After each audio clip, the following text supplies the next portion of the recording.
Okay, so we're going to take a look now at differentiating logarithmic functions. So this is the natural progression given the course we're on. We've looked at exponentials already, we've integrated and differentiated there, and we've had a bit of a look at different log laws and log functions. So we've done that. The natural next thing, differentiation of log functions. So what we're going to have, we're going to say, let's let y equal the natural log of x. And we're only really concerned with natural log. This, in general, we'll do specific cases later on. We'll do a bit of rearranging and a little bit of manipulating. But for the most part of the course, we're only really concerned with the natural log. So if we do have the natural log here, just going through just a little bit of a derivation of our formula. So log x here, I can rearrange that. That's log base e. I can say then that e to the y equals x. So x equals e to the y. And what I can do then, I can differentiate. So dx dy equals, well, if I differentiate this with respect to y, it's just e to the y. Okay. So, well, that was equal to x, wasn't it? Because e to the y is equal to x.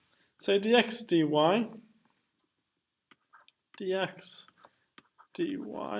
is equal to x. What I'm going to do, I'm going to flip both sides of my fraction. That's the same as x on 1. Flipping both sides, dy dx equals 1 on x. Look at that. Dun, dun, dun. That's course formula. You need to know that. Okay, that one there, very important. In terms of the proof is not too difficult. It's nice to have it up your sleeve should you need it later on.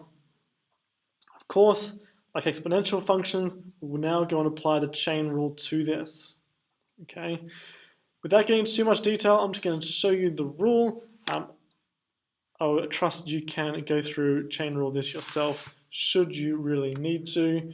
If you are really confused by it, please feel free to let me know and I'll try and do something for you to inform you. Anyway, more general case, if you're differentiating, if you have d on dx of log some function of x, then differentiating that is going to get you f dash x on f of x. Okay. And that is, again, a course theorem. That one there. Okay. It's just this rule here, the chain rule applied. Okay. I'll work through one example with the chain rule here, and then I'll put a bunch of other examples up later on. But that is the proof. That's our theorem, our first theorem. This is our second theorem. This one here is the more general case. Of course, you'll see this one a whole bunch more. Grabbing an example. So just to illustrate that the chain rule does work here, if I'm asked to differentiate d on dx, and let's differentiate log, and let's go x squared plus 4x. Okay, we're asked now to differentiate that. This is a chain rule question. My good friend, the chain rule. Gonna let this here equal u.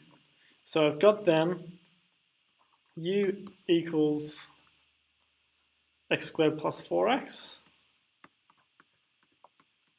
So du dx, du dx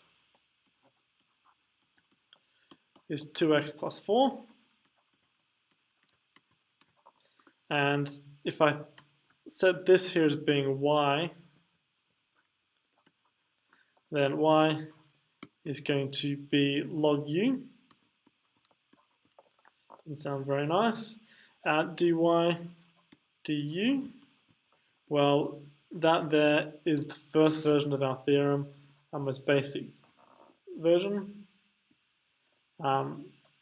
Differentiating this gets us 1 on x. So I'll write that out a little bit neater. This is going to be 1 on u. So in case that first one was still a bit messy for you, saying d on dx log x is 1 on x. Okay.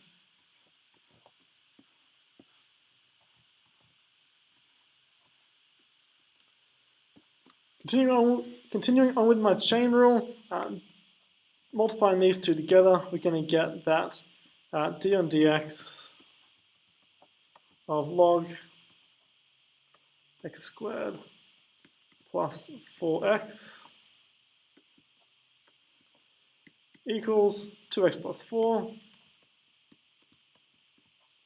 multiplied by 1 on u. And 1 on u is going to be 1 on x squared plus 4x. Clean that up a little bit, that's going to get me 2x plus 4, all on x squared plus 4x. It's really important to note here that the top of this fraction is the bottom differentiated. Differentiate x squared, you get 2x. Differentiate 4x, you get 4. That is always the case. That's also what our theorem says. So if you did miss it in our theorem, f dash x on f of x. I'll grab some examples in the next video. Any questions, let me know. Just to clarify with the theorem here, that's the most general case. So you can always expect f dash x on f of x. What I was worried about was here, differentiate log x, you get 1 on x. I've rewritten that for you down here. Differentiate log x, you get 1 on x. That's the most basic case, I suppose, of this theorem. Proof-wise, I would suggest memorizing it. I would suggest looking at it a few times. Make sure you're on top of that. I'll be back for questions. Let me know if there's anything else I can do to help you out. But that is the differentiating logs and an example just to hopefully convince you that it all works just fine. Thanks for watching.